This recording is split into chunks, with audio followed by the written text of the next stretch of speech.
Hello and welcome to this video guide. I will share with you how to buy from MuleBuy platform. If you want to buy, go to Google, search for this keyword MuleBuy, click the first website here. You will see this page. Search for product you want to buy, in this case t-shirt, click this icon. First website here, first link. You will see this page. In this page you have this price, as you can see here. Choose your size.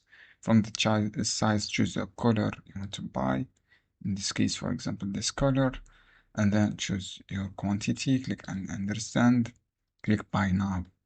When you click buy now, you will see this page. Choose your country or destination here, and then click confirm and pay. I have agree this term and conditions services. This is a priority services, as you can see here. Choose this one. This is total shop prices, and then click confirm and pay.